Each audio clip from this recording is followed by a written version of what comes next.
मैं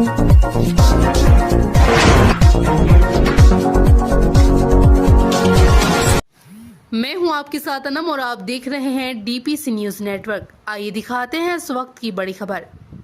सहारनपुर उत्तर प्रदेश पुलिस के पूर्व महानिदेशक देवेंद्र चौहान ने कहा कि कांवड़ यात्रा जैसे विशाल धार्मिक आयोजनों में पुलिस की सजगता और सुरक्षा व्यवस्था की भूमिका अत्यंत महत्वपूर्ण होती है। इसे सकुशल संपन्न कराना पुलिस प्रशासन की दक्षता का प्रतीक है और यह कार्य जन सहयोग के बिना संभव नहीं हो सकता।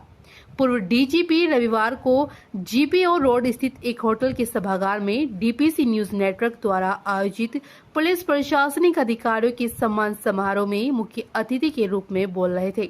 उन्होंने कहा कि कांवड़ यात्रा धार्मिक आस्था और विश्वास का अद्भुत संगम है, जिसे शांतिपूर्ण तरीके से संपन्न कराना पुलिस के सामने बड़ी चुनौती होती है।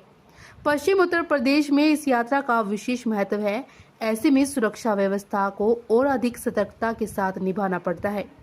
समारोह में पूर्व डीजीपी ने पुलिस प्रशासनिक अधिकारियों को सम्मानित करते हुए उनकी कार्यशैली और योगदान की सराहना की। उन्होंने कहा कि कानून व्यवस्था बनाए रखना और धार्मिक आयोजनों को शांतिपूर्ण ढंग से संपन्न कराना ही पुलिस की वास्तविक कुशलता का परिचायक है। बहुत पुराने साथी कपिल जी और हमारे महावीर जी के बेटे अभय जी, यहाँ पर उपस्थित उत्तर प्रदेश पुलिस के जाबाज साथियों, मैं सर्वप्रथम ये कहना चाहूँगा कि सहारनपुर आने में मुझे हमेशा बहुत प्रसन्नता होती है। सहारनपुर से मेरा बहुत लगाव है। मैं यहाँ सहायक पुलिस अधीक्षक था और मेरी धर्मपत्नी एस राधा चौहान वो यहाँ जॉइंट मजिस्ट्रेट थी और श्री देवराज नागर जी उस समय एसएसपी थे और पंकज अग्रवाल साहब मेरा अधिकारी हुआ करते थे।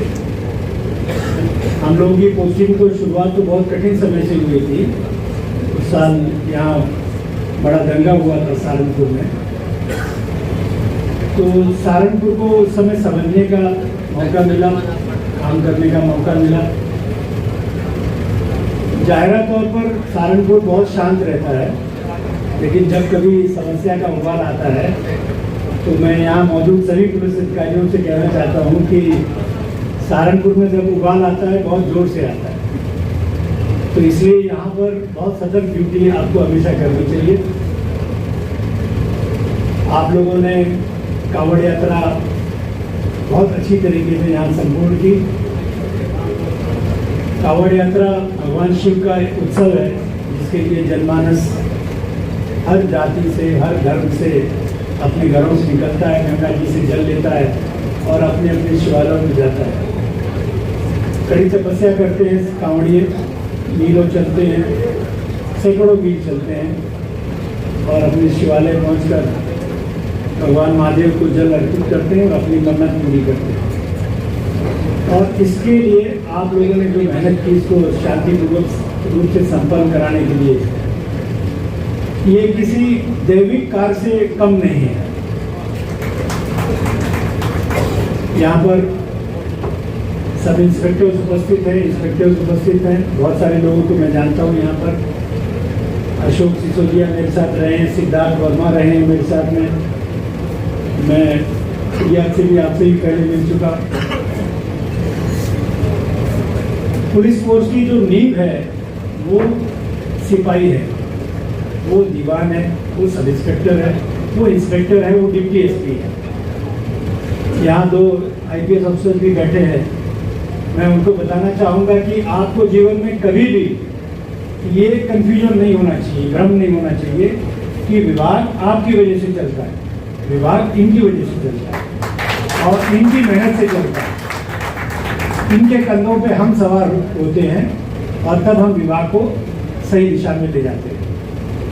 मैं आप सब लोगों की मेहनत का बहुत एहतराम करता हूँ और दिल से आपको दुआ देता हूँ कि आप और आपके परिवार हमेशा फले फूले, आपके बच्चे बहुत अच्छा करें, आप अपनी बहुत अच्छी नौकरी में बहुत कामयाब हों, ये मेरी दुआ है। सहारनपुर से मेरा एक लगाव और है। मेरा बेटा यहाँ डिस्ट्रिक्ट हॉस्पिटल में पैदा हुआ था और उसका नामकरण मैंने ही यही किया था, हमीद प्रताप सिंह।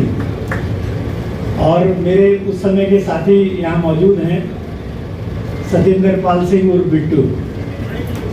मेरी 35 साल से इनसे दोस्ती है, इनका मैंने नमक खाया है। और उस समय ये जब मैं सहायक पुलिस अधीक्षक था तो जो अम्बाला रोड है, यमुनानगर रोड है, वहाँ पर नहर के पास में ये चंद्रलोक ढाबा चलाते थे और सब लोगों को यहाँ पता होगा, बहुत फेमस स्थान था। यहाँ बहुत सारे वाकयात मुझे याद हैं, अगर मैं आपको सुनाने लगूँ तो शायद पूरी रात बीत जाए। मैं जब यहाँ पोस्ट होके आया तो मैं अलीगढ़ से आया था। उस समय इतने साधन होते नहीं थे। मैंने और मेरी वाइफ ने पुरानी सी खटारा एक टैक्सी कर रखी थी, 10 जगह वो रुकी। गर्मियों के दिन थे तो यहाँ पहुँचे तो बहुत मतलब थकावट हो गई थी और मुझे हेडेक हो गया। तो यहीं गागलरेडी रोड पे गेस्ट हाउस होता था, तो वहाँ एसएसपी साहब ने रुकवा दिया था। और मैं डीएम साहब ने डिनर रखा था तो मैंने माफ़ी मांग ली थी और मैं अपना लेट गया। वाइफ जो है, डीएम साहब उनके बॉस थे तो उनके यहाँ डिनर पे चली गई। मैं सोया हुआ था और इतने में मैंने देखा कि कुछ आवाज़ सी आ रही है। तो एक आदमी मेरे सर के पास आके मुझे सूंघने की कोशिश कर रहा था और वो थे इंस्पेक्टर सदर बाजार महावीर से। उनको ये लगा कि ये आईपीएस आया है, ये तो लगता है शराब पी के उलट गया और इसीलिए डिनर में नहीं गया। तो जब मैंने उससे पूछा तुम यहाँ क्या कर रहे हो, कि नहीं साहब मैं तो देखने आया था, आप ठीक है, कोई दिक्कत तो नहीं है आपको जो है। और आज तक वो वाकया मैं अपनी ज़िंदगी में याद रखता हूँ, हर जगह बताता हूँ। ईश्वर महावीर सिंह की आत्मा को शांति दे। तो यहाँ बहुत सारे ऐसे वाकयात हैं। जावेद सागरी जी यहाँ पर उपस्थित है, हमारे चेयरमैन हैं डिस्ट्रिक्ट प्रेस क्लब के, जिन्होंने मुझे बुलाया। मैं आपका तहे दिल से शुक्रिया अदा करता हूँ। इनके साथ भी बहुत पुराना नाता है, बहुत क्रिकेट मैचेस इनके साथ खेले और मैं जो शाकाहारी हुआ वो इनकी वजह से हुआ,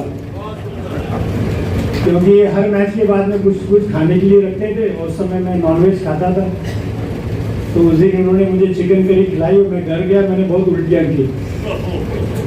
मतलब खाने में कोई खराबी नहीं थी, पर मुझे नहीं पता। तो उस दिन मैंने संकल्प किया कि अब मैं, ईश्वर की इच्छा है, भोलेनाथ जी की इच्छा है कि मैं नॉनवेज छोड़ दूँ। तो उस दिन मैंने नॉनवेज छोड़ा और हम लोगों ने बहुत क्रिकेट खेली, बहुत अच्छी क्रिकेट खेली।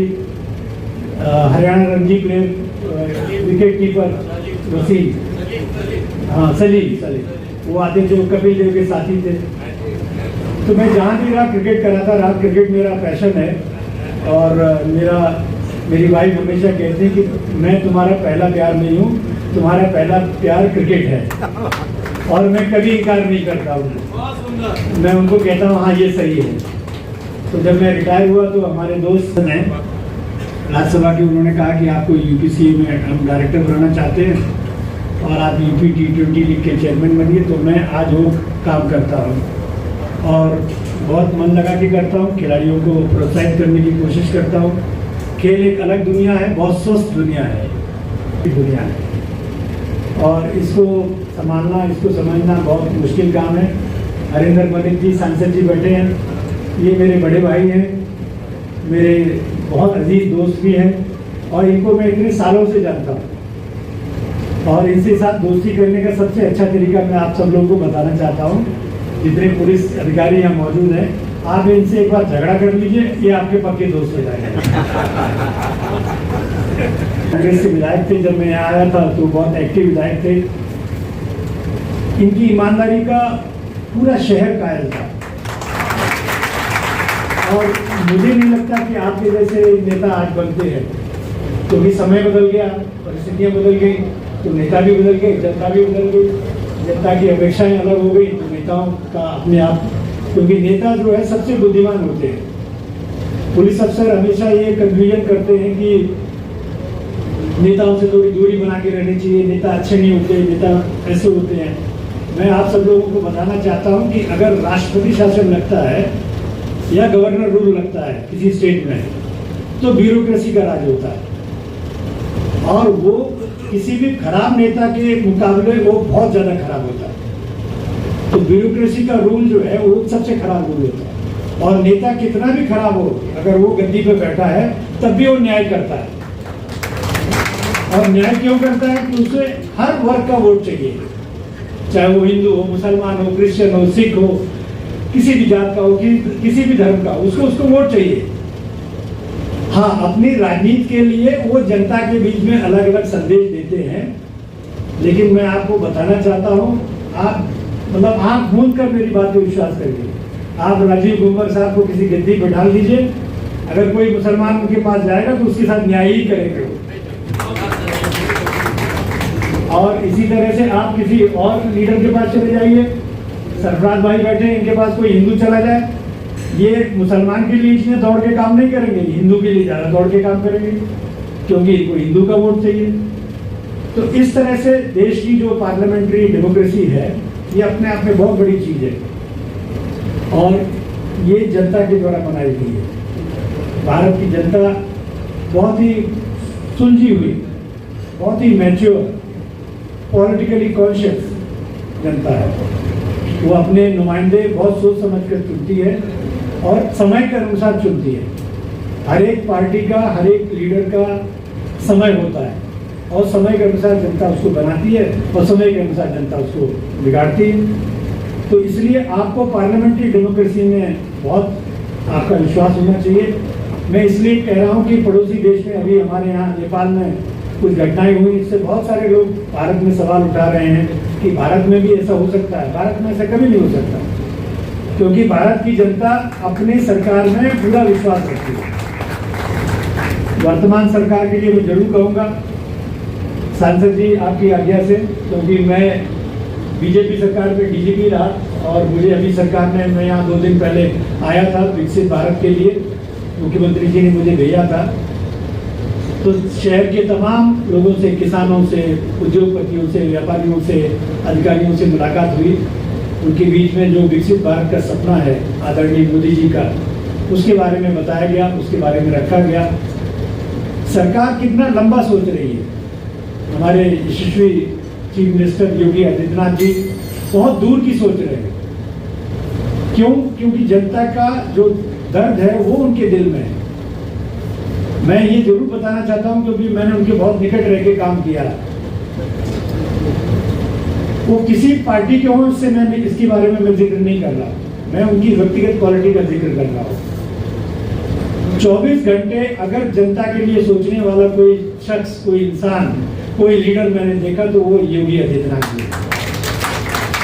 बहुत निकट से देखा, सुबह 4 बजे उठ जाते हैं, अपना हठ योग करते हैं और फिर 8 बजे से वो शुरू हो जाते हैं। कई बार तो उनका फोन 7:30 बजे आ जाता था कि इस बच्ची के साथ में ये अपराध हुआ, आपने क्या किया डीजीपी साहब। मतलब हमारी शामत आ जाती थी कि जब तक उनको ये ना सुन लें कि साहब इसमें बिल्कुल पुलिस ने हड्डी तोड़ कार्रवाई की है, तब तक वो शांत नहीं होते। और उसके बाद में रात को 9 बजे मीटिंग में बुलाते थे और 11:30-12 बजे छोड़ते थे। तो मैं सोचता रहता था कि ये सोते कब है। तो 4 घंटे वो सोते हैं, बाकी पूरा परिश्रम वो जनित में करते हैं। उनके पास में और कोई अट्रैक्शन भी नहीं है, शादीशुदा वो है नहीं और बाल बच्चे है नहीं, और ऊपर से नाथपंथी की योगी, गुस्से में उनके लाल रहते हैं। नाथपंथी के योगी जो है वो हिंदू धर्म का एक एग्रेसिव पोर्शन है, क्योंकि उन्होंने हिंदू धर्म की रक्षा के लिए बहुत लड़ाइयाँ लड़ी और बाहर से जो आक्रांता आए उनसे लड़ाइयाँ लड़ी। तो उनका स्वभाव जो है नेचुरली उग्र होता है। तो ऐसे चीफ मिनिस्टर के लिए काम करना, 24 घंटे आपको अपनी चेतना को बहुत खुला रखना पड़ता था। तो उनका जो विकसित भारत का सपना है, आप सब लोगों को उसमें भाग लेना चाहिए। अपने सुझाव जो उन्होंने दिया हुआ है, उसका कोड दिया हुआ है, कोड पे आपको जरूर सुझाव रखने चाहिए। मैं आपको एश्योर करता हूं कि आपके हर व्यक्ति के सुझाव को गंभीरता से लिया जाता है, उसको चिंतन किया जाता है, उस पर मनन किया जाता है। और अभी मेरे साथ में 2 अधिकारी और आए थे, दिनेश राय साहब थे जो रिटायर्ड IAS ऑफिसर हैं, और प्रमुख सचिव रविंदर सिंह आए थे। आप लोगों की बात हम लोगों ने बहुत ध्यान से सुनी और आप तो वहाँ थे ही हमारे साथ में जो है, और बहुत उसको बारीकी से नोट किया और उस पर अपनी रिपोर्ट हम लोग अभी सरकार को देंगे। तो मुझे पूरा विश्वास है कि सहारनपुर के विकास में, सहारनपुर के औद्योगिक विकास में वो मील का पत्थर साबित होगा। सहारनपुर काफ़ी बदल गया है, यहाँ की भौतिक सुविधाओं के हिसाब से सड़कों का जाल बिछ गया है, लेकिन सबसे अच्छी बात मेरे साथियों, मेरे प्यारे, मेरे भाइयों, सहारनपुर के लोग नहीं बदले। आज भी वो मिलनसार, आज भी वो वैसे ही सहृदयी है।